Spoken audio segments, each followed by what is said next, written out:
sister. Hello everybody, it is nice to see you here today at our formal Vietnam plus a little bit of Seoul travel series finale. We have finally reached the end, well, the formal end of the series. I'm gonna be real with y'all, as I always do for every series. I got no words to say here, and then I speak for 3 hours, but I got no words to say here. I always have words to say as I'm editing the actual vlogs. I have so many things I'm like, oh my gosh, let's talk about this in the finale. Forget it. So I should probably make it a habit to jot those down. But I think that every series, and I never do so.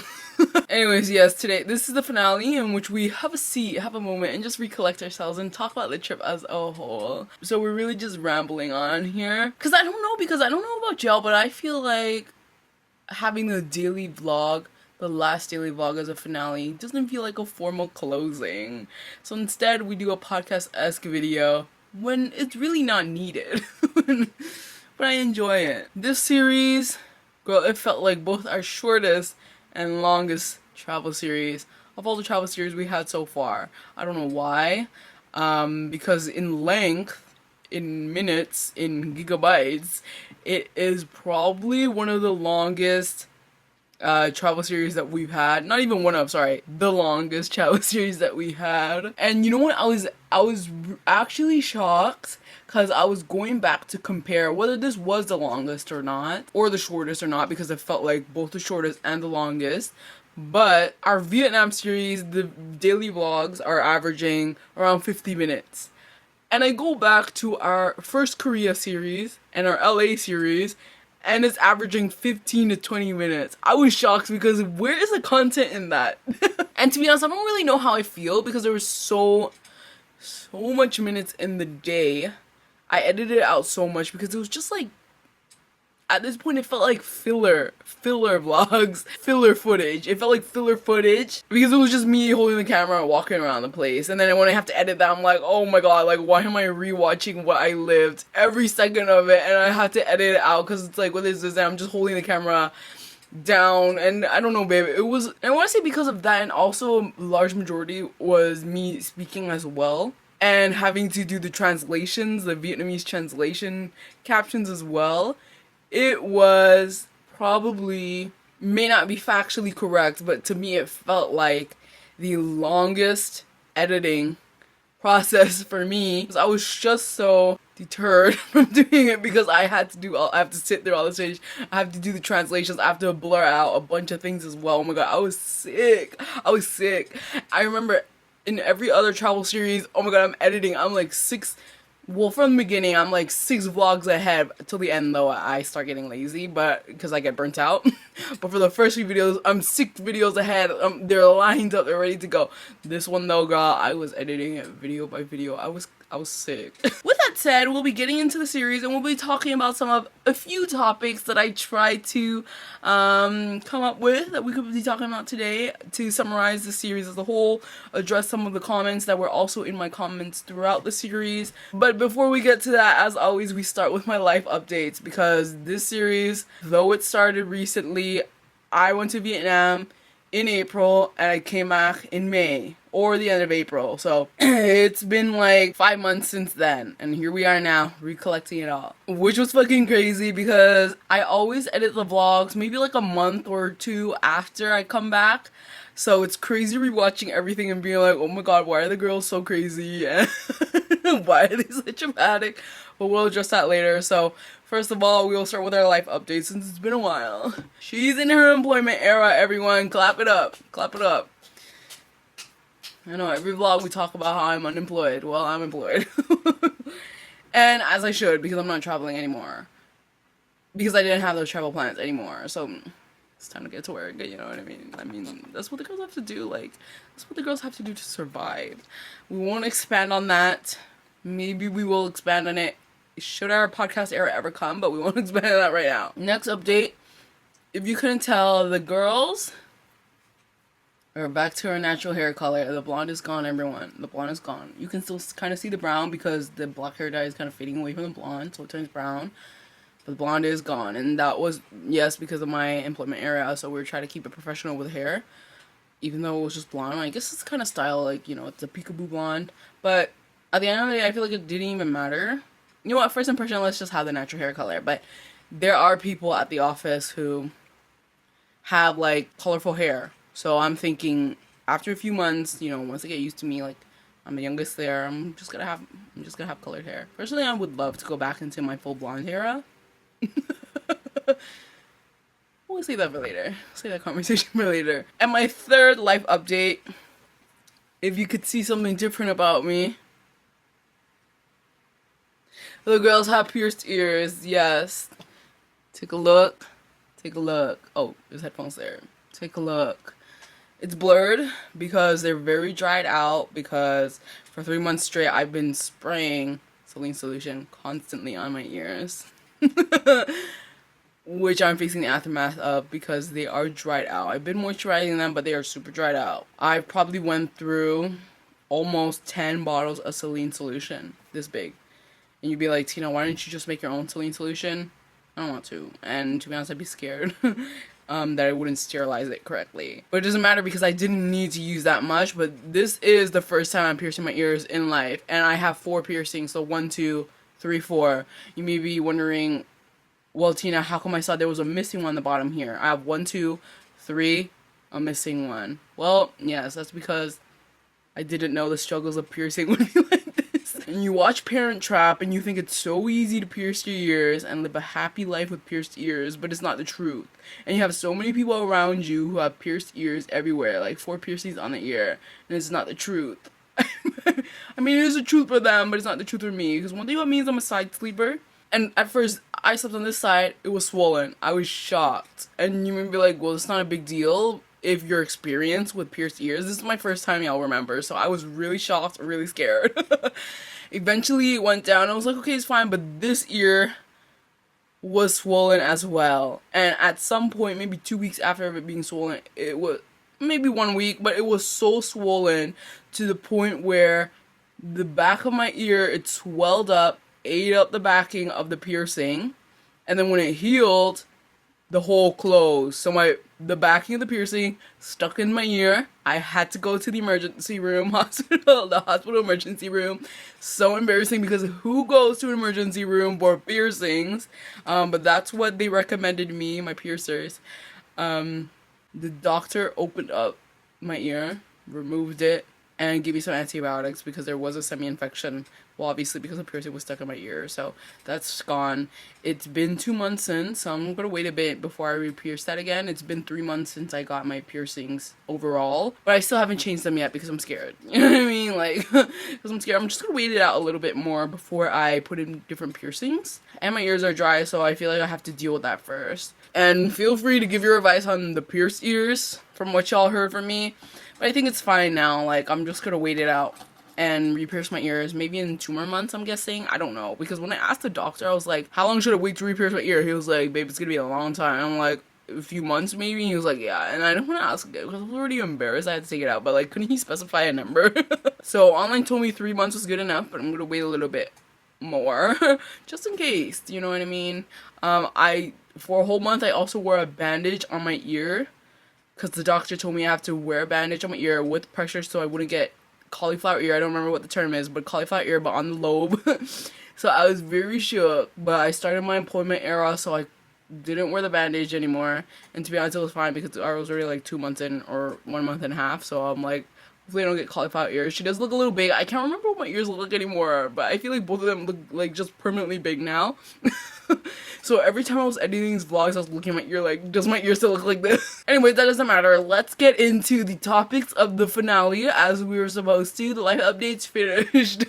With this series wrapping up, first and foremost, what I would like to address is I would like to give my formal apology to everybody here who tuned into the series. I also like to apologize to myself as well because I really wasn't having it this time around, and it is because firstly, my shaky ass camera work, and secondly, my terrible use of a mic.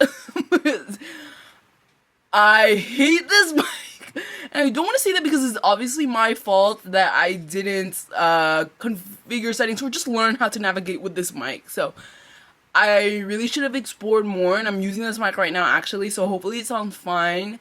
I just don't know. Okay, so first so first of all, my shaky camera. I don't know why I never noticed this in the past series, like the Japan series, the Korea series. It probably happened, but the camera is just shaking around. Is there no stabilizer on this camera? This camera cost me $800, and I actually refuse to believe that it does not have good stabilization. Maybe because I have to configure some settings, maybe because I don't have it on auto during the Vietnam trip. Is it on manual right now? I have no idea, so maybe that's my fault. But if I'm just holding it and walking, it's shaking, shaking, shaking. Like, it's a whole blur. It's a whole blur. Like, at least have some sort of smoothness to it. You know what I mean? Like, even when I record on my phone, like, it's smooth. Like, if I'm moving fast, it's still smooth and you can kind of see stuff. So, I don't know. If I can't figure that out with the camera for the next travel series, whichever that will be, I don't feel like there will be any coming soon. But this camera's got to go. I'm gonna get the Sony one. I have regretted getting this camera for 5 years, especially because of its autofocus is slow. I don't know. I don't know. We have to research that. I feel like I noticed this especially because y'all have been commenting that in the comments. Cause maybe there's a few comments in the past travel series. I can't remember any, but it was more often in this series. So I apologize to y'all.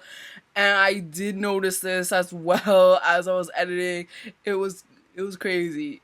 That's my formal apology, and hopefully I like to blame myself more than I like to blame the camera. I realize I've been trashing this camera a lot, but maybe I have to do some work in figuring that out. And I haven't applied those steps yet, so hopefully I will in the future. But in the future, if we do another outdoor vlog, scenery daily vlog type of thing, but I don't see it in the forthcoming future, so maybe we're just gonna be doing nothing to mitigate these challenges.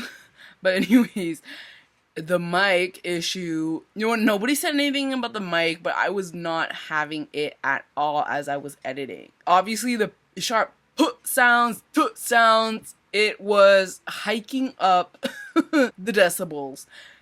And because in the daily vlogs I was holding it, and I like to, and I'd be talking with my hands sometimes, so the mic is going like this, the mic's going like this. That's why sometimes in the vlogs I would just use the camera footage. And then I'd be having it on low input settings or too high input settings. So I just don't really know what to do. I'm thinking though that the lower is better because at least I can make it louder while I'm editing. But if it's too loud, then it goes into the red area where it sounds so fuzzy and stinging my ears. So there's really no balance unless I you know, get to work and do my research on this. I don't know, because I didn't have problems with it when I was doing my closet catalog series, so maybe I feel like we just ditched that mic for the travel series, because I wasn't really using it outdoors. It's really hard holding a camera, my phone, and the mic at the same time outdoors.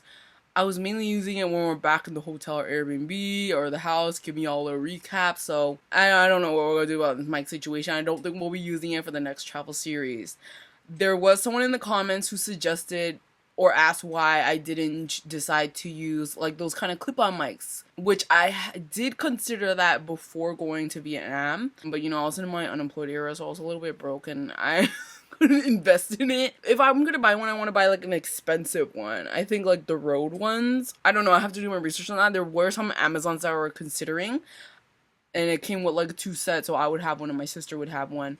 And then easy peasy, but it was difficult for me because I don't listen, I don't know the terminology for all these tech stuff, but I wanted something that I didn't want a mic that would connect to my camera because there is no connect in there, and also I like to have the camera mic as a backup as well. But I'd rather have like a central machine thing that has an SD card in it, and that's what we'll do. We put them together, and they probably do have that for those clip-on mics, but I have to do my research on that, babe. But that's why I have this mic, my Zoom mic, which I can insert an SD card in here. So, but also I'm thinking it needed a tripod on its own, because when I'm holding it like this, you can literally hear all my hand movements, and I hated that. as I was editing. I hated it. And that's all. And that's all I had to say for my experience with my camera and mic for this series. I don't know, maybe y'all don't even care, but I did as I was editing. It was really bugging me. Well, moving on. Moving on to what is more on topic of the series, not just, you know, the general stuff, but on the series itself of going to Vietnam. We're not going to talk much about Korea because we've been to Korea. This is our third time, babe. There's not much to say anymore. I don't have any worries or stress going to Korea. Just awkwardness and embarrassment, but that's the usual of interacting in human life and nature in any place on earth. So leave it at that. Being fat in Korea, I do not care anymore. By the second time, baby, we were used to it. Like, nobody gives a fuck about you being fat. They well, it doesn't matter if they do, but, and that's as a traveler, babe, not as somebody living there. So, it doesn't matter because it's short-term traveling, under a month, under 3 weeks, so it doesn't matter. Anyways, going back to our Vietnam topics, my first topic that I have in my notes here is traveling with my dad. Now, this is our second time traveling with our father, once as a kid. Well, internationally, once as a kid, 12 years ago, when we went to Vietnam the first time, and now us, as a grown adults, with our old father, this year. I bring that up because there's always this meme, on TikTok about airport dads. And yes, my dad be checking things over, whatever, but his senses are off. We are airport daughters. That's what the people on TikTok need to highlight more. Airport daughters. Because my man, I don't know, he's just confused the whole time. He's always asking us, like, this isn't, we're like, babe, yes, it's correct. Yes, we know for sure. It's fine, babe. It's fine. You don't have to worry. I understand him asking the first time, second time, but constantly asking, like, babe, it's fine, babe. And we're at the airport, he is not seeing a thing. Like, he does not understand a thing. Like, what's going on? And mind you, my dad has solo traveled before to Vietnam on his own and before COVID. And he also solo traveled back to Canada this time around because my sister went back earlier. Well, we went to Korea and then Canada, and my dad stayed in Vietnam for an extra month. So we were like, as we were traveling there, we were like to him, didn't you go to Vietnam before on your own? Like, how did you do that? And he's like, well, this is because you guys are here, so it doesn't matter. He's like, obviously, if I'm alone, I can tell, I can navigate. But he's like, you guys are here, so up to you. I was like, wait, what's going on? Anyways, yeah, no big deal. I mean, the girls were seasoned travelers. I mean, we haven't traveled that much, as the average person on my Instagram feed, at least, because I feel like everybody in my college are constantly traveling, but we're seasoned travelers now. We get the gist of it, you know what I mean? I don't know, he was stressing us out, but I couldn't tell you for what, but he was stressing us out. It was like, take it easy, babe, don't worry, it's fine. No, it's fine. I can't remember for what, though, so I guess it wasn't that much of a stress, but it was stress. The next part of traveling with my dad includes the planning stages, in which we were going to Vietnam.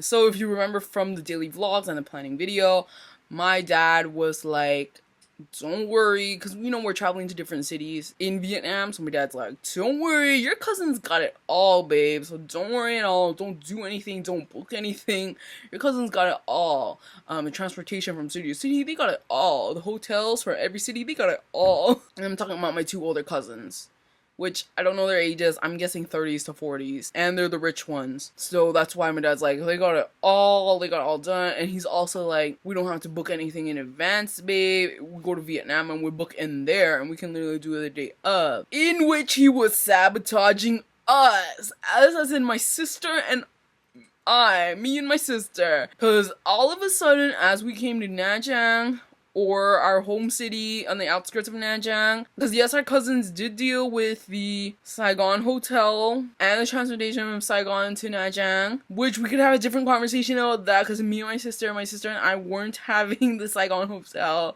because of the ventilation and the crampness.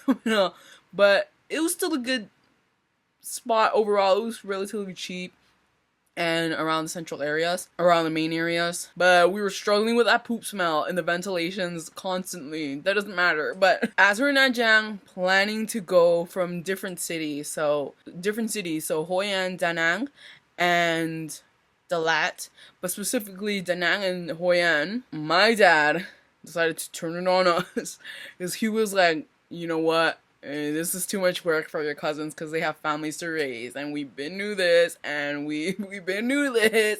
So now my sister and I had to deal with booking flights and the hotels for these places. So, not a big deal because there were options for hotels, Airbnb specifically, but there would have been so much more better options had we had days in advance, because let me tell you, everything is always booked out. But there were still options. Specifically for Saigon, I remember seeing such an amazing option, and it was relatively cheap, but obviously our cousin, my dad wanted, our cousin wanted us to stay at a hotel that was owned by a relative, so not our choice in the hotel for Saigon. The next day when I checked that Saigon Airbnb that I saw, gone. So it doesn't even matter anymore. So what I was just trying to say that because it's better to book in advance. As always, like, it doesn't matter CD. I just think it's better to book in advance. Regardless though, we did get pretty good places for the Airbnbs that we booked like a few days in advance or a week in advance. I don't remember. It was a nice place, I guess. Good area, I guess. And the people, the hosts were nice. So problem was that was the real sabotage was that there were no flights. So, as you guys saw, we had to do the sleeper buses. There were no flights from Cam Ranh, so the airport near Nha Trang. There was no flights from Cam Ranh to Hoi An using whatever the thing was. My sister and I checked online, and we even checked, I think, Viet. There was a kiosk at a mall, and we even checked flights there. Nothing. So we thought, maybe there are just no flights there. Then we checked from Saigon to Hoi An and Da Nang, and they had flights. And I remember before the trip, we've been telling my dad that we should go Saigon and then all these other cities, then Nha Trang last, since we're staying there the longest. But he didn't want that because he did want us to meet all the relatives first before we went on our little solo immediate family trip, which I understand. So honestly, it honestly worked out fine overall. I think that would have been better as well. I don't know, because maybe I wouldn't have a fever. But I feel like that takes off the stress because we met everyone, we're finished. Okay, the stress is gone of having to re-meet all these relatives again. Then we can go on this little travel journey. Especially since it was meeting all the relatives, little travel journey, meeting the relatives again for 3 days, and then going to Korea. So it was like a little break in between, you know what I mean? So I think it was fine. The only thing was that I did not want to fucking do the sleeper buses. So I think next time we go to Korea, if we go to Vietnam again, we're doing all those flights, different cities first, then Nha Trang, and that's the last pit stop because we met everyone already, right? It's not going to be another 12 years when we go there again. It'll probably be closer than that. Needless to say, though, I want to say the sleeper bus journey is fine, especially since we did those like during the nighttime and we had our little motion sickness pill when we're going to these faraway cities. So we literally slept through the night and it was finished, but I would much rather go on a 1 to 2 hour flight, you know what I mean? After experiencing the sleeper bus one time, like, it was a fun experience because, you know, this is new, exciting, we have it, but I'd rather much go on a flight after to get it over with because, you know what, we were getting eaten up in those sleeper buses, and also, I guess the plane is the same as well, but at least it's like a quarter of the time less on a traveling vehicle. So, you know, you always just kind of feel dirty getting off and have to shower right away. I don't know, babe. I don't know. There's like pros and cons for either, but personally I prefer a plane. Anyway, so what's done is done. We'll look at you from that. But either way, if we're going to Vietnam again, I think one of the cities we're gonna go is to one of the north cities. I mean, a few of the north cities, so it would be like Hanoi and stuff, so those definitely need flights. There's no way we can do a sleeper bus for that. I don't even know if they have an option to do a sleeper bus for that, from Nha Trang to Hanoi, because that's way too far, babe. Anyways, and that is all on the topic of my dad sabotaging our plans. By not letting us plan in advance. And we always tell him this, babe, it's always better to plan before. And we'll be like, baby, sabotage us, baby, sabotage us. And he's like, oh, babe, what can we do? Like, it just ends up like this. Moving on to the big part of the traveling with my dad part. Honestly, I want to say it was not that big. It was a... You know, it was a pressing atmosphere for for our travel series, which only lasted a few days, the first few days, but it was a prominent it was a prominent topic in our travel series, in which you guys are commenting on a lot as well. It was really funny to read. Listen, y'all, this is just how life is. And that is us talking about our first few days in Saigon, the debacle of the days where I cried basically every day, every night. Editing these vlogs was a little crazy because after experiencing the whole trip, I'm like, was it ever that serious? It was a little dramatic, but at the same time, I was still crying as I was editing the vlogs. Because emotions kind of get to you. It wasn't a serious cry, but I'd be like crying and laughing. Kind of like in our planning video, cry laughing. But not a huge cry as in our planning video. It was a little funny, but it was still a little sad. Yes, so let's not get too shady with my dad here, y'all, because he is still my dad. But there's stuff that he does that frustrates me and made me cry. But he's still my father because there's... At the same time, he is still adjusting with us. You know what I mean? Like, even though he's been to Vietnam maybe a few years ago, now he's back with us, his grown daughters, who are not kids anymore. We're grown. So I guess there's that whole culture aspect of, honestly, classism almost. You know what I mean? Even though I don't really experience that, but there could be some kind of subconscious thing of, my daughters are grown, what is their professional background? One of them was really unemployed though, but I feel like there wasn't that much shame as they were expressing that I was unemployed. I feel like they were kind of, I don't know, nonchalant about it. Like, they didn't really care, babe. I don't know. Maybe it's just, I don't know. Okay, well, which is why I feel like it was mainly just in Saigon. So the topic at hand here is my father lying on my name, lying on our name, and being extra.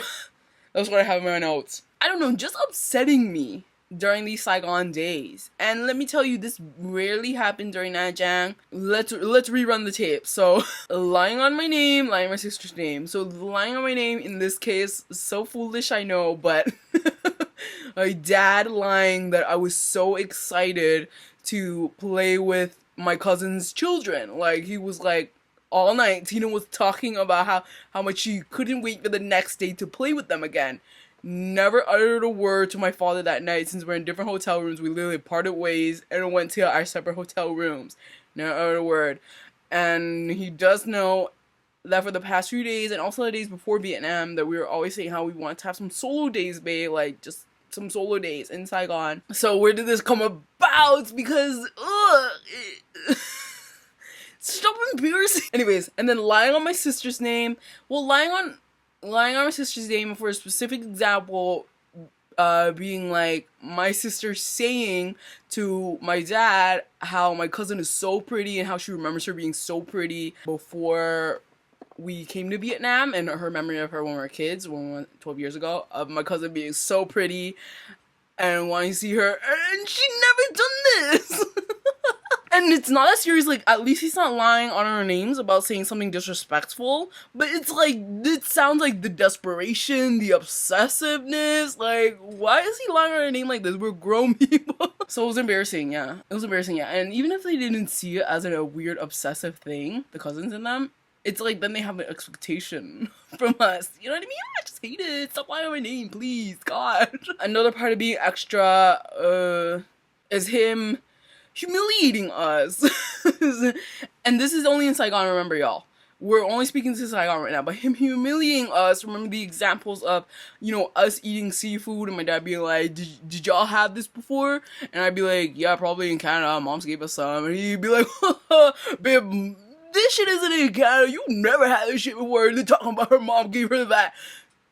I could cry. And I'm like, why did you ask me that? And this is like in front of the whole, like, as we're having dinner with the relatives. I was sick. I was honestly sick.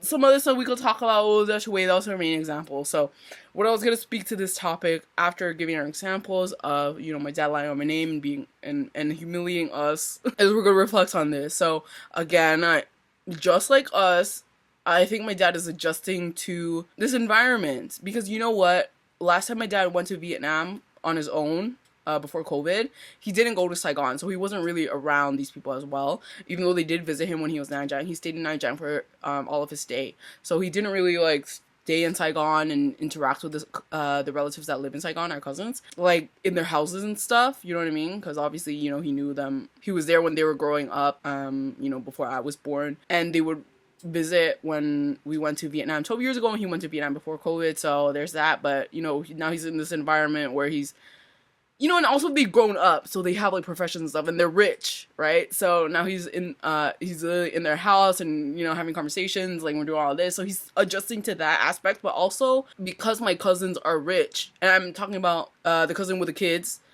Well, both cousins have kids, but the cousin that we go to her house too often in Saigon, because she's super rich and her husband's super rich, like he's owning, I don't know, he's owning some brands, babe, I couldn't tell you, but he's super rich. So I guess because we are, you know, average income family, I couldn't tell you what our average income is, but it's definitely low to mid-range, more to mid-range. So in this case, I'm trying to say, you know, he's being a suck up to these rich people. So it's a little bit of a subject of class in hand here, which doesn't really matter because they're your relatives, babe. So I guess at that point it does matter because they are your relatives that you want to be nice to them. I don't know. It was a little embarrassing. That's what I'm guessing of why he was acting like that, because when we're back in Nanjing with our other cousins who aren't rich, you know, we're living in our little countryside place, he didn't act like this at all. He didn't act like this at all. So yeah, so I'm guessing, you know, new environment. That was the first few days of us in Vietnam. There was a lot of catching up as well since his brother was there, which is our uncle, the father of those rich cousins. And there was rich people there, so he was acting like that. I don't know. He is an old man, everybody. We had to preface that, so it was a little strange. I know there would always be these random comments that I wasn't having. And it triggers me because the way he would act with me and my sister, obviously we're his kids, in Canada, a whole different culture, so it's a little bit different. But when he's going to Vietnam, I don't know, the culture is different there, I guess. I couldn't explain it to ya. It's almost, for lack of a better term, kind of like cold switching. So I feel like my dad's a whole different person as he's with these people. Talking to these people, it's a little triggering.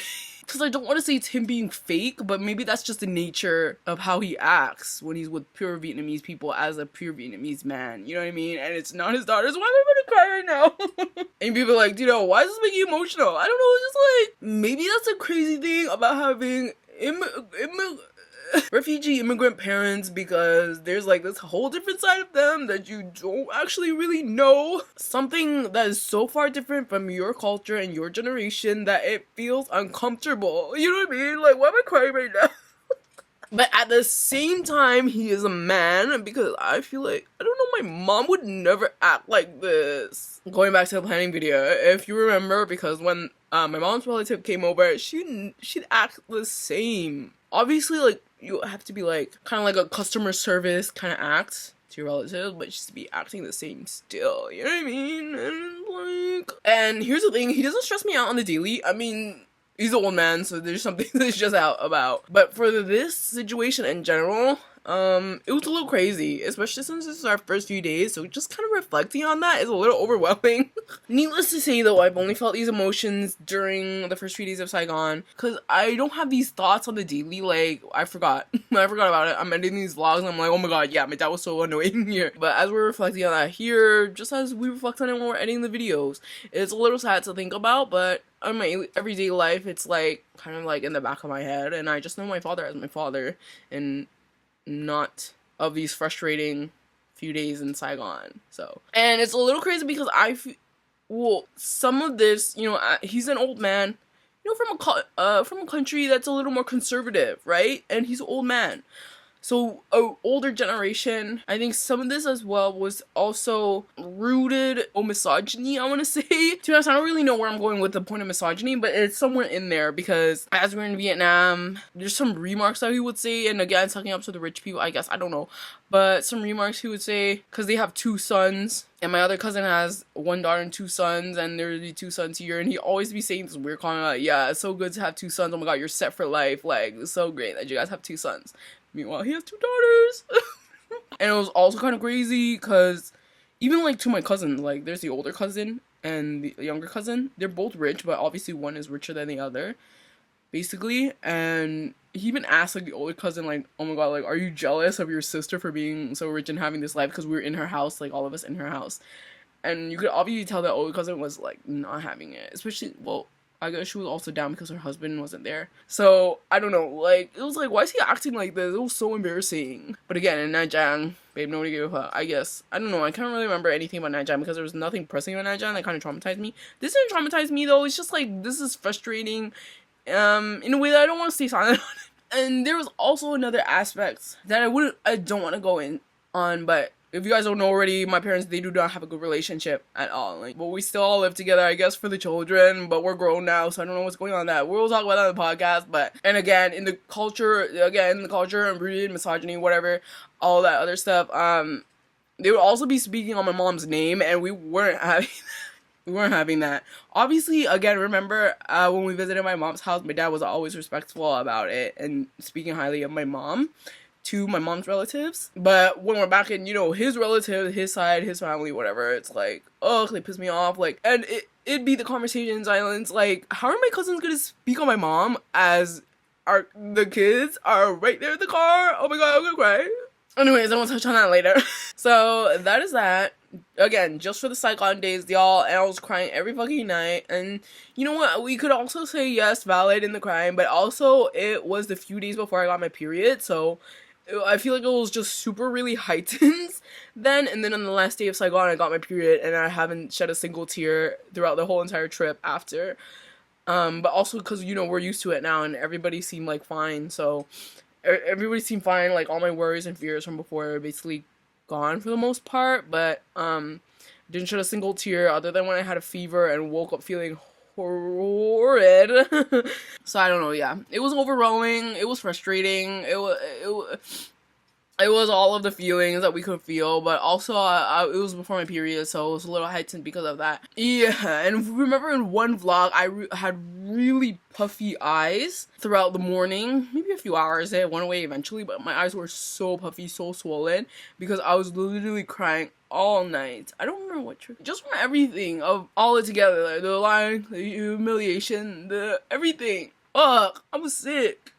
And the night before that, I was in the washroom. I took a shit. I took a shower. I was literally sobbing in the shower. I was literally sobbing in the shower. I got my phone. I was standing in the shower with my phone, typing up all the things that my dad's wronged me on. And I was typing it up. I was like, I'm gonna translate this after and send it to my father after I'm in Korea. I'm gonna send him know how I feel. I was typing all the things he wronged me of with examples.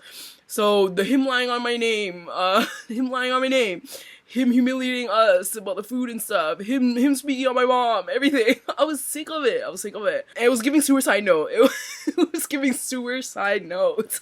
I remember it was giving suicide note as I was typing. I was like, ooh, let me add a disclaimer at the bottom so my dad doesn't think I'm about to kill myself. But then after I got my period and everything was happy and smiles again, I was looking back on it, I'm like, ooh, what's wrong with the girls? And this was during the trip. During the trip. Literally the last day of Saigon, probably. I was like, what is wrong with the girl? I was like, oh, she's a little crazy. Delete the note. Sorry. Mike had things to say about that. So that was a little crazy. But I'm just letting y'all know because I was feeling it. I believe that was before the seafood restaurant and the Solo Sisters Day. Yeah, it was. So after those two, I'm like, oh my god, we're having fun. So really, I only cried every day for maybe 3 days, the first 3 days, and I was fine after. And then we had like 2 other days in Saigon, which I didn't cry on, because the girls were fine. Like, it was a little dramatic. Not a single tear shed after. So, with that said, and y'all were supporting me in the comments, we love, but I do not want you guys to get my dad, because you know what, at the end of the day, this is an old man in a different culture from us, you know what I mean? So it's a little bit different, and I feel like me crying on the vlog and talking about all the bad experiences and how frustrated I was, how stressed I was, kind of overshadowed the good parts of that. So I don't want to give you guys a wrong impression of this trip and of those few days. It was fine. There were just some things that I had to cry about, and it didn't happen throughout like the entire day. It would just be moments of the day sometimes. In which that's what I would express and cry about, because that's how I felt. It was lingering on my mind. But at the end of the day, it was fine after, and I was a little bit dramatic, because you know what? A little bit dramatic with reason, but you know what? We were coming back to Vietnam It's my first few days in Vietnam after 12 years, and I was about to get my period, you know what I mean? So, it was a little crazy, and I don't think about these at all other than when I'm dealing with these vlogs and filming this, and obviously we're gonna cry, I guess, because we don't think about this often to kind of dissect that, but it was a little crazy.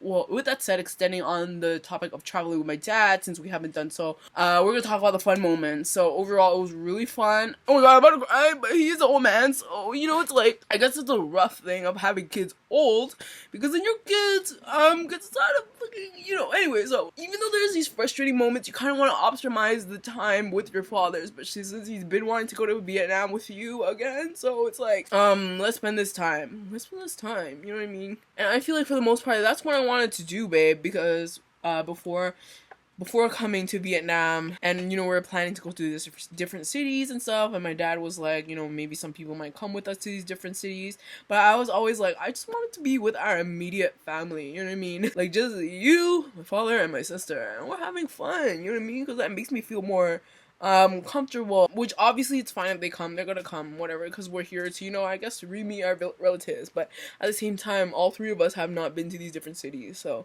it's also a new experience for us. So I was low-key grateful when nobody else came, because my dad didn't even want to invite them as well, but he was like, if people see us going, they're gonna want to come with us, they're gonna ask to come with us, and it'll be bad if we tell them no. But I feel like my dad was overthinking things a little about that, because nobody wanted to come. Even my uncle didn't want to come. He was, my dad invited him. He was like, "No, babe, just you guys go. I don't want to go. I have to take care of this house." He didn't even want to come at all. And obviously nobody was volunteering to come. They didn't want to come. And the days before, everybody was asking us about our plans and what we're doing and giving us suggestions on what to do as well. So nobody wanted to come, babe. my dad was a little overthinking that and stressing me out in the process of overthinking that before.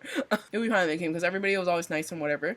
But sometimes you just want to be comfortable. A little icebreaker trip, I guess. But sometimes you just want to explore with your intermediate family. Your immediate family. You know what I mean? So it was a fun time of us going to these other cities with just my father and my sister, because, you know, I felt more comfortable, and, you know, we're having fun exploring these places, especially because my dad hasn't been in these areas as well. So he's also at the same time exploring these places and having fun. You know, other than me having a fever every day and diarrhea every day, whatever, we'll think about that later, it doesn't matter. I'm talking about traveling with my dad right now. So it was really fun. It was a little fun, cute family trip. It was really cute too, because my dad was loving the hotels, loving the place. He was really taking pictures everywhere which was cute. So your old father taking pictures everywhere of everything with his old ass phone that he did not know how to navigate until we taught him, which is always stressful when you're teaching your old refugee immigrant parents how to use these modern devices. But it was cute watching him do it, because it was like, wow, not this old man just taking pictures of everything. You know what I mean? So he was loving the hotels. He's really taking pictures of the hotels, like even recording videos of hotels, calling his brother to talk about the hotels, even though he was always yelling at us. He was like, "What the hell are you guys booking these big ass places?" Like, initially when we're there, "Why are you guys booking this big ass," not yelling at us, but, you know, like not lecturing us, I guess nagging. He's like, "Why are you guys booking these big ass places, babe? Like, we're just 3 people, there's 5 million beds here. This is for our huge family, babe. Like, what do you guys do? You guys are crazy." And then next one, he's taking pictures everywhere. And when we're in Canada, he's like telling me like, "Oh, I remember this hotel. This one was good. This one's good." He was like, which little hotel when we're up high up there?" He was like, "That one was good." And he was like saying which one was his favorite. He'd even say it to the host. He's like, "I don't know why my daughters are booking these big ass places." The hosts are like, to have fun, unks, to have fun, unks, like in Vietnamese. So it was funny. When we were traveling, to these different cities, it was so funny the way these women, would interact with my dad. Like he's an old uncle baby. You know what I mean? Like he's an old uncle. The host for the Airbnbs and the reception lady, and also like the lady who was doing our cooking class. You should be like, "Uncle, you have to chop it and we'll assemble it to make it look pretty, uncle." It was so funny when I was watching those vlogs. It was like the way they were talking to me. Yeah, so it was cute. It was a fun time. We were having fun. My dad was having fun. It was cute having fun together. You know, all of us as a little family. And it's not just like those cities of us going. It was also Naijiang. Listen, it was just a Saigon. The first few days of Saigon that was stressful. Even the last few days of Saigon, it was fine, babe. The first few days were stressful. We were adjusting the period thing. We already know this. But even Naijiang, you know, we were having fun. My dad was my little designated motorcycle driver, which was a fun time. Even though it was a little rocky ride, little scary ride. I prefer being on the motorcycle with my dad because I am a fat girl. So I didn't want to sit on another relative's motorcycle and just have on the back of my mind that they're gonna be like, oh my god, this fat bitch is holding this motorcycle down. Even though no one expressed that, but that's just how life is growing up fat, always having the fear of the thoughts that people will have on you just everywhere. Which I don't think I really had these thoughts before, but I feel like TikTok has really heightened that because you're just exposed to everything and everybody's stupid little think pieces. You know what I mean? But anyways, that doesn't matter. Yeah, so it was a fun time. I like to be, it was a fun time. Yeah, so my dad was my little designated driver. I don't really know. My sister always says that she'd rather be with the uncle, because she'd be scared on dad's motorcycle, but I don't really know, like, I don't really know. Sometimes I feel like she's just the older sister, so she gotta just take things on. Why am I so crying? Anyways, moving on from dad traveling topics. So, I remember beforehand, he wanted, before the planning stages, he wanted extra month, so we bought that ticket for him, and then all of a sudden he was like, maybe 3 months, babe, and we're like, babe, we already bought the tickets for you and we didn't pay the extra 50 for that last us change flights. So we couldn't do that, you know, without losing money, essentially, by, you know, losing the ticket and rebooking another one. And I guess because he has a friend here that goes to Vietnam for like 6-month intervals or something, so he was like, I want to do that. But I remember, like, so while he was in Vietnam for another month, we will always FaceTime him here in Canada, sometimes in Korea too, but here in Canada. And remember, he always be like, babe, like, what am I even doing here? Like, we're just here for nothing. With that said, he was having fun though, I guess. And when he came back to Canada, he was like, babe, there's nothing to eat here. But I guess that's also because, like, in Vietnam, the relatives will bring us to places and, you know, all the restaurants or whatever. And in Canada, he has to come back and be a father. You know what I mean? But also at the same time, like, we're going to places, he's going to places and he's like, ugh, like, what is there to eat? Also, when he was in Vietnam for the extra month, he went to Dalat again with his brother and our other 2 cousins that are twins. And they rode a motorcycle. And if you don't remember when we were on the sleeper bus, it was such a rocky ride because we're literally circling a mountain, I guess, going uphill. It was a really rocky ride, girl. We were shaking everywhere. I was being tossed everywhere on that sleeper bus, both sleeper buses. So it was crazy how they were going on a motorcycle because they're like, it's fun, but his dad was scared though. He was on the motorcycle with the uncle he was driving. My dad was scared. He was like, I'm scared though. He was like, it was scary though, but it was fun. And I guess when they went home, it was also raining too, since it's like heavy rain in Dalat. So I was shook. I was like, babe, oh my god, are you okay? But with that said, when he was in Dalat, I guess he had food poisoning maybe, but he had diarrhea every day in Dalat. So he was really shook about that. I was like, babe, now you know how I feel when I had diarrhea every day and you were judging me for having diarrhea every day. And with that said, that is all for the topic of traveling with my dad. I'd like to preface once again, everybody, that though we had these frustrating moments, this still is my father, so let's not get him. Obviously we have fun moments that I didn't highlight or express. I probably didn't express well in the vlogs because, you know what, that's a regular day. Just having fun, just living an ordinary life. But if I'm gonna cry and have frustrations, that's obviously something that I'm gonna vlog and want to express. So anyways, segueing from the diarrhea conversation, let's talk about me and my diarrhea problems, or just my problems in general in Vietnam. So, because I had a fever and diarrhea every day during those city trips, so Hoi An, Dalat, Da Nang, I was kind of diarrheaing as well in Naijiang, I want to say, but not as to that extent of where my stomach was literally hurting every day. In Korea, I did not diarrhea, I think, though. So because I had a fever and I had stomach problems every day, I barely ate, and instead I drank a whole bunch of stuff. I was drinking peach teas and pineapple juices for days, but then I would barely pee every day. Like, I didn't have the urge to pee. I didn't have to pee all day. When I go home, it would just be like, you know, regular pee. I didn't really have to pee that much. And I think it's because even though I drank a lot, I diarrheaed a lot. And people in the comments, maybe one person in the comments who was like, diarrhea makes you dehydrated, so you have to drink water. Which is probably why I didn't have to pee a lot, because I was dehydrated from, not dehydrated, but because I had diarrhea, so that's where the pee's coming from. You know what I mean? And the substitute for pee again was me sweating all day, I guess, because I was sweating all day. So here's the thing. When I came back to Canada, I was really facing the aftermath of this because it was crazy. I was peeing like it was loose, basically. It was crazy. I literally be peeing for a whole minute. It felt like I was sitting on the toilet peeing for a whole minute. And by the end, it's like I didn't even have to push to pee. It was just peeing. It was just peeing. I'm like, oh my god, what the hell is going on? And it happened for weeks straight. I was really shocked. It doesn't happen anymore, y'all. Don't worry, we're fine. We're back to normal now. But it was really crazy. I guess from the aftermath of not having to pee a lot. I don't even know why, because even though I was drinking these juices and teas every day, I was barely drinking water. I only drink like some water. I guess in Korea we drink a lot of water, but I'd be mainly drinking water when we go to cafes and restaurants and stuff in Vietnam. But at home, I feel we barely drink water. We drink like these small water bottles, and because they were always in the kitchen, I barely went out to get them. You know what I mean? Like my uncle's house kitchen. So I don't know, y'all. It was really crazy. It was really crazy experiencing that. I don't remember experiencing that ever in my life. So, and that didn't happen in Korea. So I don't know what's going on. Maybe I didn't pee often in Korea as well. So maybe that was also the aftermath of that. And speaking of other repercussions that I've experienced from this trip, trigger warning. But because I was basically starving myself in Vietnam because I had a fever and I barely ate every day and just drank stuff because of my fever and tummy ache. I barely ate anything. Back in Canada, I was eating things like a vacuum, babe. Eating things like a vacuum. And beforehand, I wasn't doing that because, as you know, I was in my little health rebranding journey. So I felt like I could eat more proportionately. But as we came back from the whole starving myself in Vietnam, and just in general, every time I travel, I guess there's less opportunities to snack. Sometimes we miss a meal. So yeah, that was the aftermath of it. So y'all, that's why starving yourself isn't a stable thing. And I feel like everybody knows that already, but like in middle school, that's what the people would do. And that's what people would do. And it was mainly for me to keep my lunch money to buy magazines. But that's not a stable method.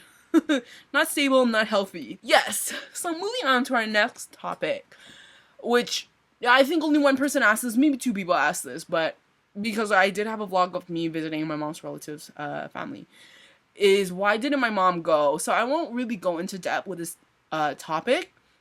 Obviously there's the aspect of my parents not loving each other, so obviously they wouldn't go together.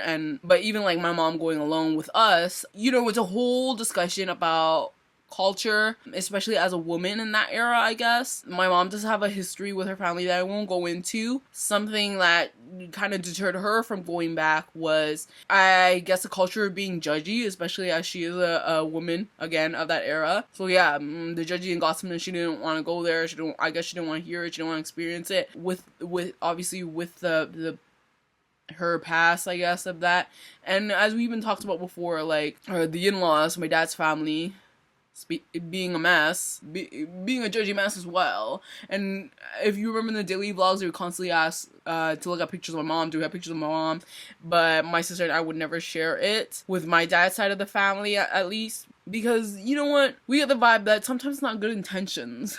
You know what I mean? And there's a whole history of that. We don't really have to get into it, but my sister and I would show my mom's picture, though, to her aunt that basically raised her as a kid, and her oldest sister as well. And listen, y'all, when every relative always asked us, why isn't our mom here? Why don't she want to come? And we just say, like, she's working and she's busy, or yeah, so she's working, she's busy, or she don't have funds or whatever. So you know, whenever adding her and being like, whoa, y'all people are fucking rude, or she's scared, you know, we'll never fucking say that shit, bro. We got her back. So anyways, yeah, that's that. Let's move on. The next topic we have here for the Vietnam is really back to being fat. As we remember in the planning video, that was a big majority of my fears of going back. And I was really trauma dumping on all of my fat shaming moments in my relationship with these older relatives. So coming back from Vietnam now, all these fears gone, y'all. Nothing at all. I don't even care. Nothing at all. You know, we were scared. and with reason, but you know, it's all fine now. It's all fine now. Nobody cares. I don't care. Nobody cares. Obviously, still there will be some stuff that, you know, again, I told you the subconscious thing of being a fat person and being worried that they're gonna say something judgy or feel some type of way, but it's fine now. And I feel like when they did mention me being fat, like, I didn't even care at the moment. It's totally fine now. We do not have these fears at all. During our trip, I feel like most of it, if they were to call me fat, it was like right straight to my face, like actually say it to my face. It was more like a observation and less of an insult, so it was fine. So again, there was this time where the cousin was like, oh, I remember you being skinnier as a kid. Awkward. We did not cry for any of these, y'all. There was a time when my aunt was comparing, my aunt was talking about her son, and she was like, oh, he's fatter than you. I was like, whoop. Yeah, and obviously there's the fucking embarrassing moment of me twisting my ankle. I should have done my fucking stretches to not have this happen or whatever. Uncle's being like, oh yeah, cause she's heavy. So yeah, obviously I didn't care, but at the same time it's like, babe, even though I didn't care, let's still not talk about it, you know what I mean? So that's why I'd be like, please, let's not bring up the ankle thing anymore, because I already know somebody's gonna call me fat, and that's why I twisted my ankle. Just because it's awkward, like, I'm not gonna cry, but it's awkward, like, we have to talk, oh yes, I twisted my ankle because I'm heavy. And you know what, that was fine. That was fine. The one thing that frustrated me about the twisted ankle part was my dad being like, yeah, well, obviously, to my uncle after he said that. I was like, ugh, my dad pissed me off. Please, why does he have to react like this? That doesn't matter. At the end of the day, none of these made me cry, did not traumatize me. Reading my notes here, but at the end of the day, the whole trip and being with the relatives was fine. It was a good experience because at the end of the day, you know what? Everybody was nice. Everybody was super nice and welcoming. At this point, you know, there's no more fear anymore. It's more so embarrassment, but at the same time, I feel embarrassed for everything, not just like this in general and this me in Vietnam. I feel embarrassed for everything. So that's natural at this point. Yeah. So being fat, it was fine, and that's for the relative aspect. Like I didn't really feel the judgment. Like they know she's fat. They were kind of used to it, and you know what? Even some of my cousins, they follow me on Instagram. Even my rich cousin, she was following me on Instagram. I didn't even know. So I guess they already knew that this bitch is fat. They already knew. So, I mean, they knew when I was a kid, but they knew as a grown adult, oh, she stayed fat. You know what I mean? Not, oh, she grew up to be skinny. And even, like, in general, being in Vietnam, I didn't really feel the presence of being fat. Like, obviously, there's a different presence if, you know, like, taking up space being fat. But people on the street shaming me for being fat, you know, I didn't really feel it. And it was the same as Korea and Japan. You know, obviously somebody's gonna think, oh my god, that bitch is fat, but at the end of the day, it doesn't really matter. They weren't vocalizing it for the most part. I didn't hear any. And they're probably used to it because there's a lot of tourists there. And to be honest, at the same time, I feel like when we're at home and we're watching media of Asian media, it's always thick, skinny people. Is that an offensive term? Sorry. It's always really skinny people in the media, so that's kind of what you gonna expect, I guess. But at the end of the day, there's people of all different body sizes there, like in Korea, Vietnam, Japan, it was all the same, babe.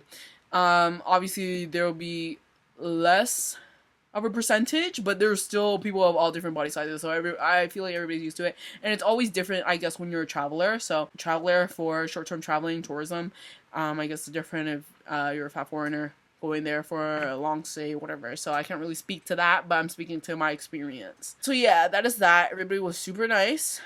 Everybody was super nice, super welcoming. At some point, it was like so nice where it was like all the attention was on you, where it was kind of like overwhelming, but it was fine because obviously you haven't been there for 12 years. And it's your second time being there, and you're a grown adult now, so you're basically a whole different person. Everybody's gonna be like that. It was just a little observation of fatness. There were some microaggressions, I will say. One point that I was shook about was, I don't know, my uncle is always commenting. Again, he's an old man of that culture, so it was a little strange because he loves listening to avant-garde music, so he would be playing that on the YouTube, and he always be like, oh my gosh, she's so small, so skinny. And he sometimes here and there be making comments about my sister and how she's basically like a model. She's tall and skinny, I guess. So I don't know how my sister really feels about that. I never really asked her, so I don't know how she feels about him commenting on stuff like that, or I don't know, maybe she thinks that, oh my god, yeah, compliment, thank you. But regardless, I was trying to, for me, I was just trying to talk about microaggressions. One time we were eating lunch because we stayed at my uncle's house, so it was unc's dad, me, sister, and we're just eating. I finished my bowl and I was basically finished, but unc's offered to refill my bowl, so I was like, oh yeah, sure, thank you, because he offered to refill my bowl, so what am I gonna do? And then he says this comment out of nowhere. He goes, "Oh my god, Julie's such a good Julie's the kind of kid you want to raise. So easy to raise. Cause you're skinny. Usually, like, cause she can eat well, whatever. Cause you're skinny. I guess because you gotta refill my bowl. Hard to raise because oh my gosh, she eats every fucking thing in the world." And then he said a weird comment about my sister. He's like, "But don't eat too much though, or else you won't be beautiful anymore because you're fat." And I was like, "Oh, not he's saying that as he's refilling my bowl, babe. Just don't refill the bowl then." Oh my god. Yeah, so I was shook about that. Regardless though, again, everybody was super nice. My uncle was super nice. He was also super fun. He was always like making jokes with us, whatever. But it's just like, why do you have to say that? I was like, "Ooh." That was embarrassing. But as always, I didn't cry, everybody. We just went on about our days after. But it's just some things you gotta side-eye about, like, why did you have to say that? You know what I mean? Anyways, moving on. We're gonna move on to the next topic, which is knowing Vietnamese. So, again, I'm not fluent. I don't even want to say I'm intermediate, but I can get by. I can get by, like, I guess I can get by for the most part, but obviously since, you know, they're fluent, like it's the difference is my dad and my mom are also in Canada, so they can kind of get by with the Vietnamese English mix. But obviously, since they're fluent, you know, they had some English words that they knew. And my cousin was a little funny because he would throw in some English words for us. The twin, the talkative twin. But overall, you know, when they're speaking like fluent Viet, obviously it'll be a little bit faster. So I'll be like, "Oh, babe, what's going on?" But going back to, you know, the older sister vibe, she also, since she knows more Viet, and I guess it's just her personality of her always like being engaging in a conversation, so she would be more engaged in the conversation, basically. So I don't know, it was probably more pressure for her, but again, that's her personality. I feel like she's always engaging in conversations. Sometimes you can't even get a word in. And that's fine, because sometimes I didn't even want to speak. Like, sometimes I had no words to say. It's just a little cute smile, laugh, and nod. That's sometimes what I would exercise. I will say though, at some moments she'd be shading me for not understanding, but then there'd be some stuff that she would misinterpret, and then I have to tell her. And also sometimes, literally, they'd be saying the most basic Vietnamese phrase. Sister turned to me and translate. I'm like, babe, I know, like, this is the most basic thing that they could say in life. So I was like, what's going on? Anyways, that doesn't matter. So overall, what I'm trying to say is, with knowing Vietnamese, like, yeah, the girls get by. And as we saw in the market, you know, my sister's speaking Vietnamese to these market ladies. When she goes on her little solo things in Hoi An, she'd be speaking Vietnamese to these ladies. I remember beforehand, we were like, oh my god, how the fuck are we gonna do the money stuff? Because it's like in the thousands. But it was literally so easy when we were dealing with, you know, the cost of things and they were asking for money, us giving the money. Because they would literally cut the word for 1,000 and just say the first few numbers. So easy, babe. So easy. For example, they didn't say 10,000. They didn't say 45,000. Or they didn't say 455,000. Instead, they just said 45 or 455, you know what I mean? So that was so fucking easy. My sister and I, we were geniuses at this point. Babe, it's not like, you know, overall, it's not like we're having deep philosophical conversations with these people. You know, we're just talking. It was fine. And again, if you don't know something, you give a little cute smile and laugh and nod. And it's all good. And you have your older sister continue the conversation for you. Obviously, it's probably much of a burden for her. So thank you to our sister. Burden for her financially for bringing us on these journeys, and burden for her socially for bringing us on a journey. I don't know how she didn't cry as I did. You know, maybe she did cry. I don't know, but she wasn't sobbing it out like I was. So I guess she doesn't have this platform of a vlog to do so. But she did that. So, so thank you to her sister. Another part of knowing Vietnamese I want to talk about is our honorifics. So specifically, you know, there's formal speaking, of course, but specifically our honorifics with our cousins, I guess. So there's a hierarchy that works with these honorifics. So there's a term for older sister in Vietnamese. And since our cousins are older, we would call them older sisters. However, because my dad is older than their dad, they would actually call us older sister, even though we're younger. But it's because my dad is older than their dad, if that makes sense. So I never exercised this because I always felt embarrassed. So I always called myself younger sister and them older sister. That's all I wanted to say. I never exercised that. My sister was probably better with exercising this, because, you know, this is the honorifics. This is correct. It's formal. My sister was also much better at speaking formally than me, because when you say no, because there's a word for saying no, however, you add another word before it to make it formal. I always forget to do that, but my sister always did that. I always forget to do that. So, you know, it was a little hard, but at the same time, we pass it on as this little cute, fat little sister who doesn't know Vietnamese, so they didn't really care at this point. Although it is a burden for my sister, I guess she has a better reputation than me, and that's fine. I don't really care at this point because, and that's fine.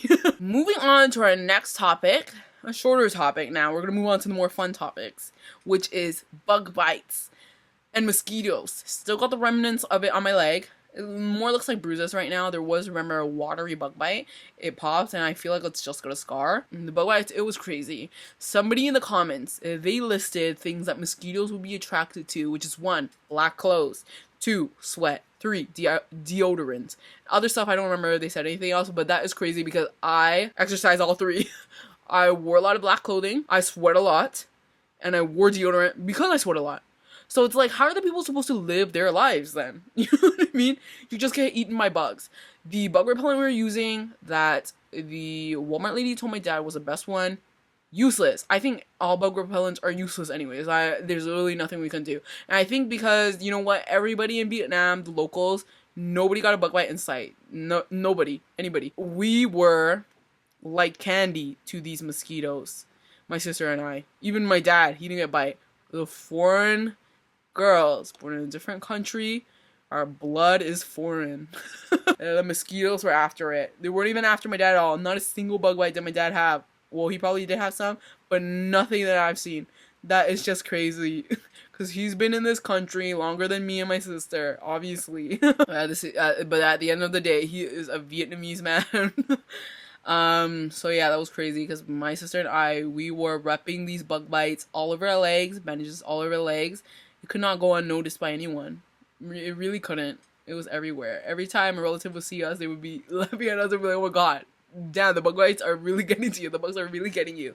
My uncle would even be shook because he had mosquito coils all over the house. But the bugs still get us. There was only mosquitoes in our room just by the mosquito coils. So, and you know what? It was mainly just when we were in Nha Trang. And it was in the countryside, I guess. But I feel like when we're in like Banna Hills, and I feel like that's like a lot of plants everywhere, less bug bites. I guess my sister did have a horrendous bug bite, but I don't think it was mosquitoes in Hoi An, so I guess that's a different story. But it was mainly Nha Trang. Nha Trang, remember, it was a city on the outskirts, so it was the countryside.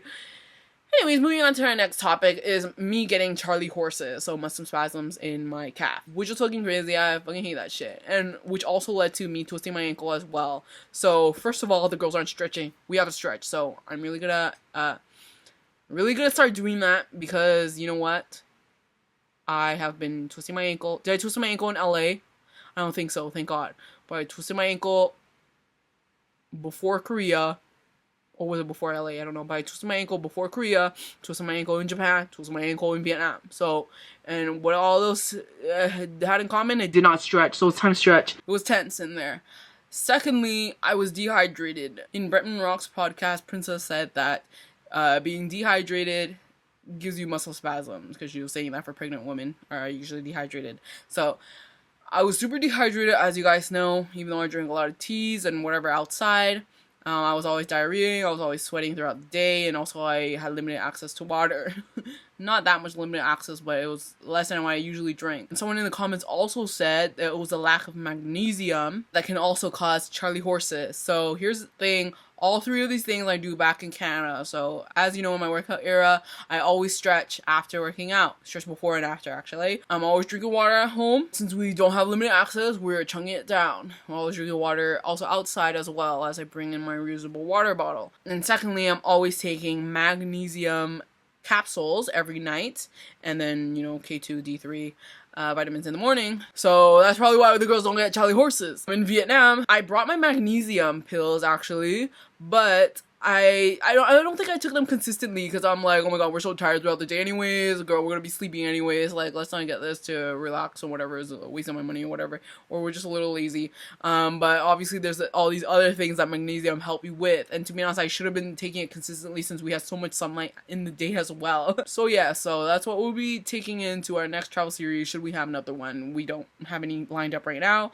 I know every time we do these, I do, but I think it was only twice, but yeah. Now, let's move on to our next general topic, which is our overall thoughts of going back to Vietnam after 12 years. So we already talked about, you know, my fears, father, relatives. It's all fine. It's all good now, even though it's overwhelming with the socialization where you're drained. I guess it's not overwhelming, but it's draining. That's, I guess, the only aspect that it really applies at this point right now. And also, like, those tiny stuff, bug bites, whatever, that doesn't really matter, but comfortability level is fine. You know what, I remember in Vietnam, actually, I was really telling my sister, like, I'd be willing to go back every few years, like, it's not even a big deal. My sister was like, yeah, me too, like, we could do this, and we're like, maybe every 3 to 5 years, you know, just for my father, you know what I mean, because he's always wanting to go back to Vietnam and whatever.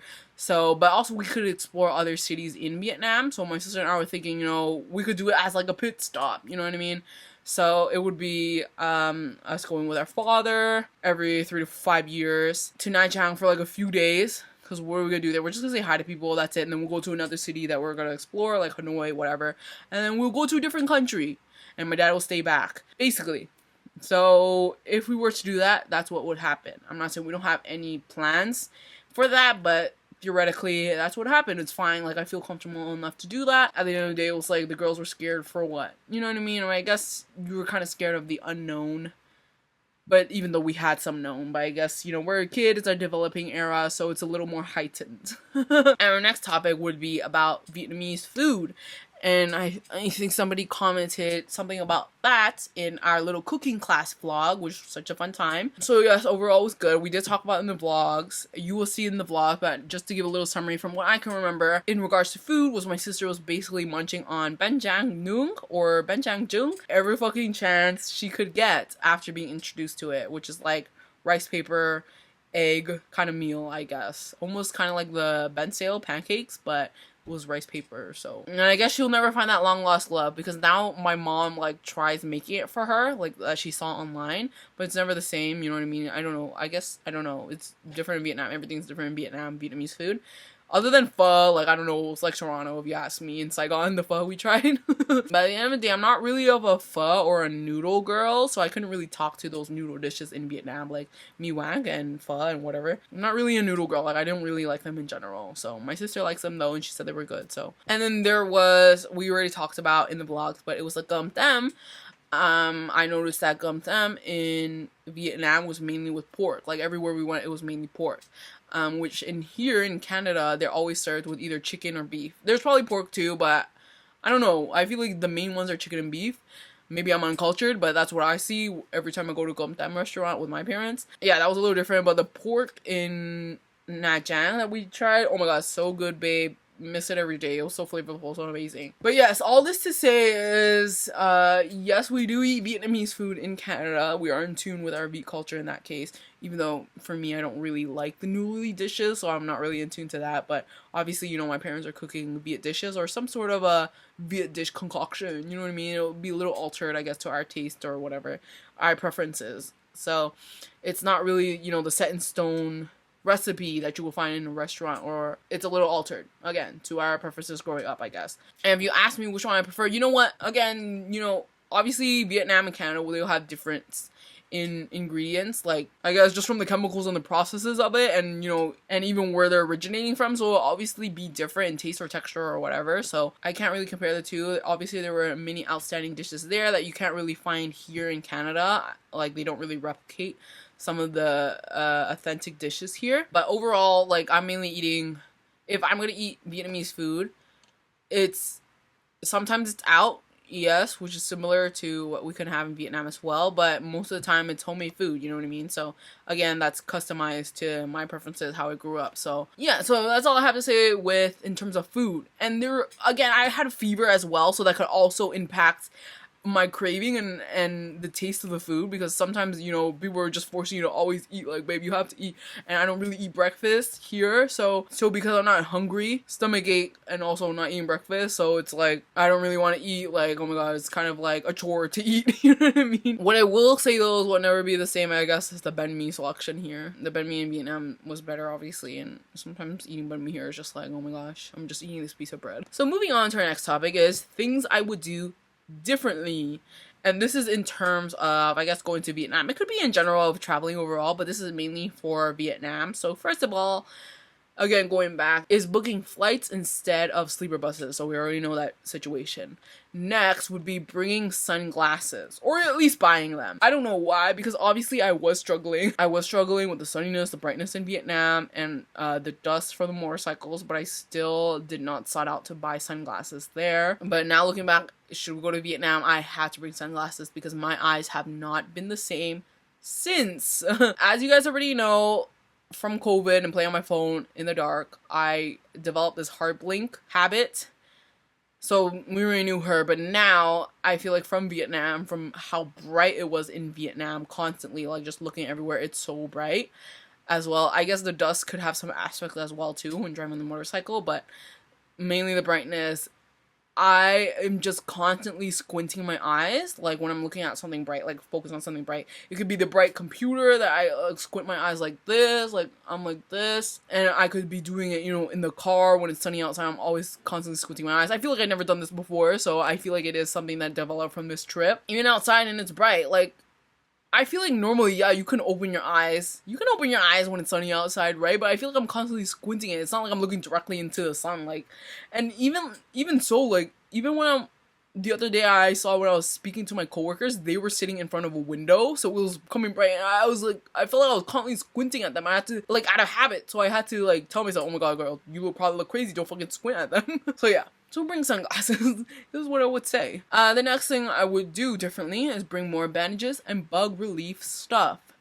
Since we had to buy bug bite creams in Vietnam, but they're mainly for like skin cream. So there was a whole list of stuff, and bug bites is one of the things. So I would buy something that's more targeted for bug bites. Because I wasn't expecting us to have this many bug bites. I knew we were gonna have bug bites, but not this much. Like, we have bug bite repellent. I thought it would be fine enough, but apparently it was not. I would bring more bandages because I was using them up for blisters or whatever, calluses, and bug bites as well. Because I didn't like it when, like, the blanket would be rubbing on my bug bite as I'm sleeping, so I always bandage them up with the ointment under. So I would bring so much more bandages. Next thing I would bring is long pants, especially for sleeping. Now, this could help with the bug bites, but also this is mainly for the fever, because I'm telling y'all, I think I always get sick. I always get really sick or fever when I sleep with the air conditioner on. And I remember afterwards, my dad was showing me this newspaper. He was like, babe, we have to always keep, it's safe to keep the air conditioner at 26 degrees, not lower. So I'm like, oh my god, maybe he's onto something, because we are always keeping it pretty low. To be honest, we were always in the 25 range. Sometimes we'll get hot till we turn it down, but we always go in the 25 range. But either way, I always get sick with sleeping with the air conditioner on. So I think I just need longer pants to kind of deal with that. I mean, sleeping with the air conditioner on in shorts, okay? In shorts. If I'm wearing long pants, it's fine. Even though I have a blanket on, it still gets to you. I don't know why. But anyways, yeah. Next thing I would do differently is fix my hair. Fix my hair up. There was in the vlog, there was ugly ass patch of blonde in my hair. Like brownish blonde. It was probably still here. I don't know. It was crazy. It looks crazy. Even the back of my hair with my peekaboo hair color, since I have the butterfly haircut. Is it butterfly haircut? I can't remember.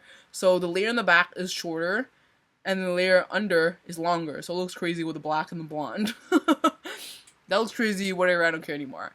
Next thing I would do is sunscreen my scalp or bring a hat. I did buy a hat in Hoi An.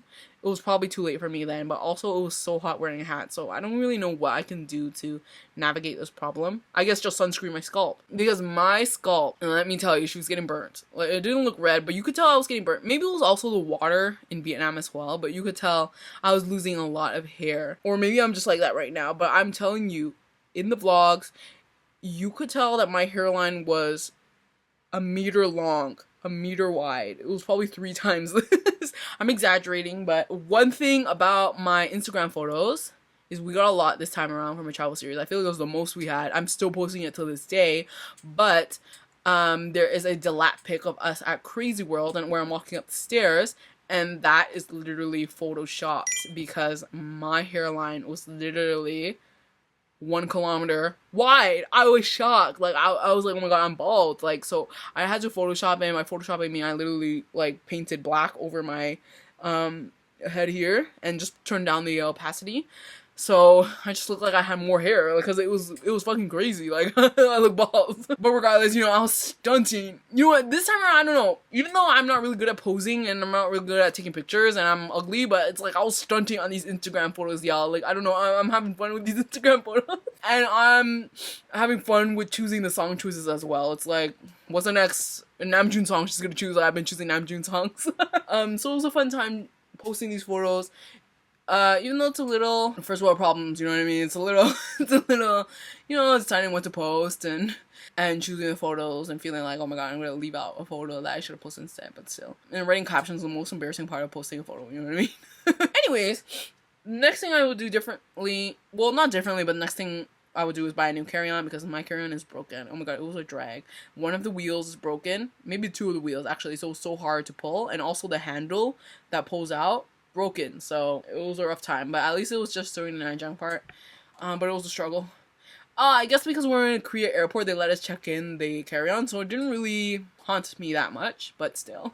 Next thing I would do is ditch my fucking hoka slides. Now, I have these I think orthopedic hoka slides that I've been using for the LA trip and the Seoul trip. I wore, actually I don't know about LA trip, but for the Seoul trip I wore my Air Forces. I probably wore it from LA too, but we were literally taking lifts everywhere. But in Seoul, we were always constantly walking, so my feet would always get swollen and calluses and everything. So, but also, you know, I was heavier as well. But it was terrible. So for the Japan trip, I subscribed to the gym membership, but also I got these Hoka orthopedic slides, I think. Also not wanting to wear socks, but it turns out it's horrible. So I've been wearing them since the Japan trip, this Vietnam trip. Here's the thing, I never got swollen feet again, so that was great, but I was getting blisters because my feet was cramped up in there, I guess. It's not wide enough, but Hoka always has like wide options, I guess. I don't know if I got a wide one though. But also I always had to wear socks because of the material. It was really hot in the sun, so it would literally be stuck to my feet and my feet would turn red and it would pain, so I had to wear socks. But I thought it was fine because obviously I'm not getting swollen feet, like it was fine. So I continued to wear it in Vietnam, but I'm starting to think now that that's a problem because I feel like because the arch is so high on those shoes, so it's orthopedic, I feel like it was kind of, in a way, it was feeling like my legs were paralyzed at this point. Like, my lower legs. Like, I don't know how to explain it, but my legs felt strained because of those shoes. I guess because of that high-ass arch, because when I was walking flat-footed and wearing, like, hotel slippers, like, I felt fine, but then when I put on those shoes, like, I feel a strain in my legs. So, I think I have to ditch those Hoka shoes. Even the blisters and like having to wear socks all the time was a disadvantage. So I feel like I don't know, this is just adding on to that. So I'm just gonna ditch it. And you know, we'll see how when I go back to wearing non-orthopedic shoes. Let's see if I have swollen feet, because maybe also being in my gym era that helped decrease the chances for having swollen feet. So we'll see if it's the shoes that helped or I don't know, the gym era. So we'll see how that goes. The next overall topic for traveling to Vietnam or traveling in general is songs to get me through it. Now I noticed a pattern, and to be honest, it was only for the past 2 trips, which is listening to songs. Like, sometimes, I don't know what happened, I'd be getting the urge to listen to music, because obviously you listen to music daily, but when you're traveling, I guess you don't really have the opportunity to listen to music that much, and you kind of have to stay vigilant. But also for Vietnam specifically, you know, it's not like we're on public transportation, you know what I mean? So there was really not a lot of chance to listen to music other than when you're alone in the hotel, I guess. But anyways, I just wanted to give you guys my list of the songs that got me through it during each trip. So for Vietnam plus Korea was Espresso. Was Espresso. Like, this is what I remember the most from the trip, was listening to Espresso. I think it even came out, did it come out during the time or was it the Coachella performance? I don't remember. But I remember really walking out as a family and like, guys, no, I'm just gonna listen to music, guys, okay? So I would listen to Espresso. Another thing that got me through it during the trip is watching YouTube videos. So in this case, I was really watching all the tapped out YouTube videos during this trip. Mainly I remember doing it in Hoi An, but probably in other trips. Oh, I think Da Nang as well. So mainly Da Nang to Hoi An, just when I had my like own hotel room, I guess. Tapped out series with like Nella Rose, etc. In Japan and Korea, that trip, it was Le Seraphim, Eve, Psyche, and the Bluebeard's wife.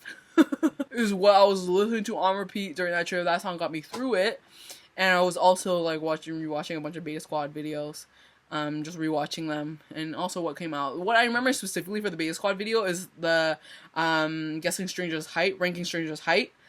That came out during Japan when we were in Tokyo. I remember that one specifically. Like, that is engraved in my mind of me doing that in Japan. And then in New York, obviously it was D-Day since we were there for the D-Day concert. And also Like Crazy, since I literally vlogged me singing Like Crazy. Seoul, to be honest, I don't really remember listening to music in Seoul at all, our first Seoul trip, because I feel like the girls were scared and stayed vigilant. I don't even remember listening to music on the bus at all, but, so I couldn't tell you because I don't have any Spotify history on that. But in LA, I don't remember as well. It was probably BTS songs. Oh, the camera died. It was probably the BTS songs because we were literally there for the BTS concerts. But according to my Spotify playlist history that I did, it was Young Love by Stacey and Run BTS. So there we have it. Wait, does that make sense? Wait, what? Run BTS wasn't even out by then. So what the fuck is this for? Seoul? I think that's for Seoul. And that's that. Not related to our Vietnam topic, but I just wanted to add that because I've been thinking about that at nights.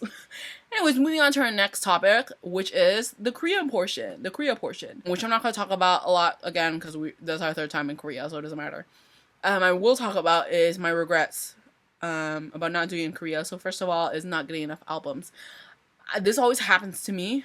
I always have regrets of not buying enough. First time around, didn't buy any Sanrio. After I had a session with Sanrio, kept buying in Canada. Should have just that in Korea. Second time around, we went to Korea. After Korea, I was like, oh my god, I should buy a bunch of albums from each other K-pop group other than BTS I listen to, just the ones I know. This time around is the same as that. Because I feel like I bought, like, albums that aren't on my list, but I feel like there was actually other albums I actually listened to a lot, specifically for Enhypen, that I should have got. But you know what, it's like, whatever, it's fine. I just wanted to add that in there. Next regret I have is Celeb Cafe. Wish I went there. I keep seeing TikToks of it now. And I'm like, oh my god, I should have just went to Celeb Cafe without my sister, babe. I should have just went. To be honest, that Hongdae day was really jam-packed, so honestly, it was for the best, I guess. But I should have done more photo booths in that area as well. But I feel like at the end of the day, like, I feel so drained. And then when I come back here, I'm like, oh my god, why the fuck did I do it? But then I remember, like, yeah, I was fucking drained that day. And there's only so much time in the day. But also at the end of the day, all our photo booths were honestly trash. Even though when I was editing them in, I was like, oh my god, yeah, it's a hit. But at the same time, I'm wearing the same outfit and my hair was so greasy. I don't know why I didn't wash my hair. Actually, I think I did wash my hair, but I just sweated it off because we went to Costco for it. Actually, I don't know, but it was terrible. And I'm literally wearing the same outfit and everything. So, but honestly, it's fine. I'm still going to post them. I didn't post them yet, but I'm going to post them. I should have went to Gangnam for their airport photo. Whatever, to be honest. Because I was thinking I should have went there when my sister went with her friend, but I went to Myeongdong to buy other albums that I had to buy anyways, but also I had to pack, and it's just tiring, you know? You're just tired at the end of the day. And it's just tiring taking the crowded bus, subway. Even though it's not that crowded, it's kind of like Toronto. And secondly, about photo booths is I forgot to take a photo booth with Straw Melody. Hey, Straw Melody. Hey, how's she doing? I should take a photo booth. I was planning to take a photo booth with her, but I forgot to bring her. And then I didn't do it another day because I wanted to do an Instagram post highlighting her, but unfortunately I forgot her, so whatever. This is Straw Melody. We actually call her Spook Melody. My sister calls her Spook Melody because she looks like Ghost. She looks like the shy guy from Mario because her mouth is like that, so that's what we call her. Spook Melody. Another regret we already know is a BTS pop-up. Obviously in the video I was like, oh my god, but no regrets because we weren't gonna buy anything anyways. But in the caption I was like, yo babe, I actually do regret it. I just kind of wish that I actually went there. But I think it's just because I know that our thing, I know that we got in, like, on our phones, but we were so far away. We had to take another 40-minute bus ride, so there's really no point at this point. But it was just a regret that it was just 40 minutes. Like, if we stayed in Songsu for 41 minutes, we could have made it. But why the hell did they give us such an exaggerated estimation time? You know what I mean? Estimated time, so whatever, it doesn't matter. As always, I want to go to Korea again. I don't know, I just want to buy some albums. I keep seeing things on TikTok about Korea, the photo booths, the albums, the K-pop stores, whatever, and I'm like, oh my god, like, oh, why the hell did they show me this after? Whatever, it doesn't matter.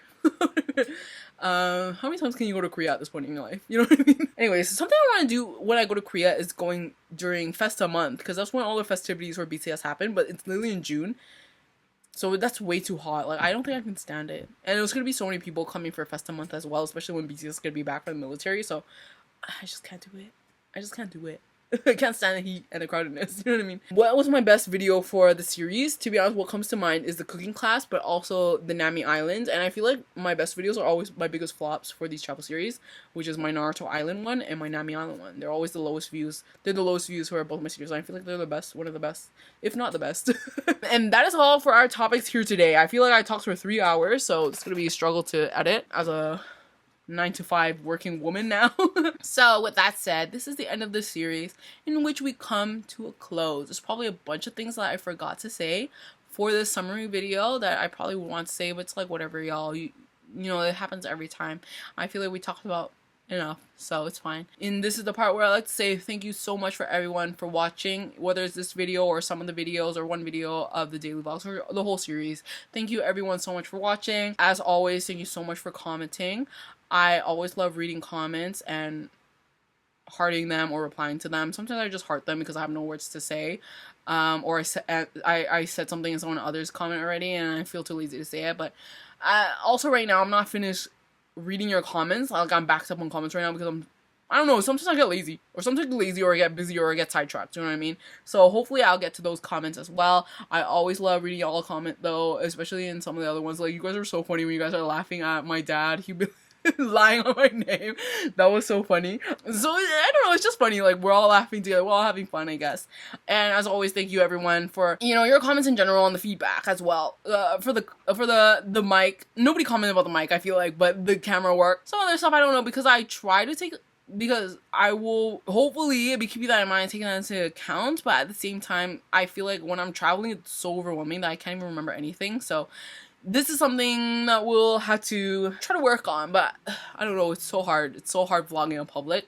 That's why sometimes I'm like, oh, I wish I was rich and I would just hire a camera crew, but that's a little embarrassing having a camera crew for this random girl with 0 views on YouTube. We'll see how that goes, even though we don't have any travel series coming up. But anyways, as always, thank you so much to everybody for staying with me through thick and thin throughout this whole series, and just series in general, or just videos, even with my camera and mic issues. But it's not actually the end here. Technically, it's the formal end, but I still have some few videos.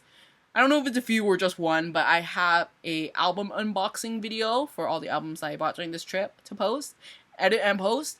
It's gonna be horrid though. It's gonna be horrendous because I don't know, the way I formatted, the way I filmed it was terrible. Like, I filmed me opening the albums on a stool. You can literally see my thighs. So something's wrong with me, honestly. Like, I'm having trouble. But that is all. Hopefully I said what I had to say. If I forgot to say something, but overall, just thank you to everyone. Thank you to you. Thank you for tuning in. Thank you to you. Thank you to you. It was a fun trip. I don't know if I expressed my feelings well in here, but it was a fun trip overall. We're just posting it for fun now. I just wanted to be...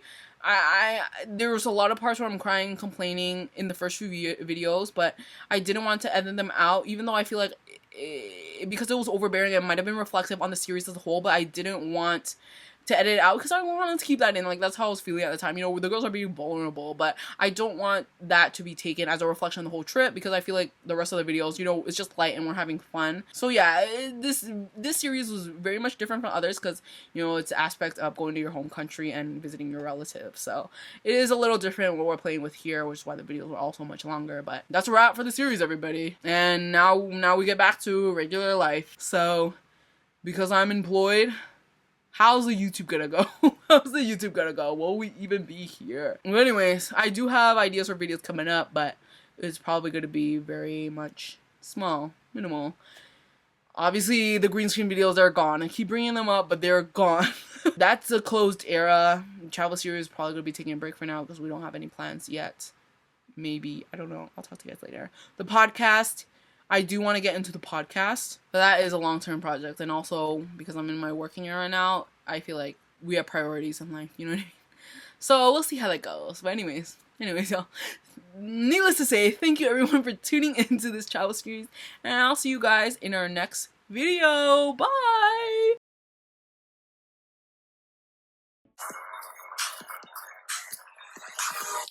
This is more than a crash, more than a like, more than a laugh. Baby, I'ma make you mad, and I ain't keeping ass. This is more than a crash, more than like land. Baby, I'ma make you mine. Give it up. Don't run away, Yeah. don't run away from the truth, cause I'm not giving up on you. Don't run away, don't run away from the truth, cause I'm not giving up on you.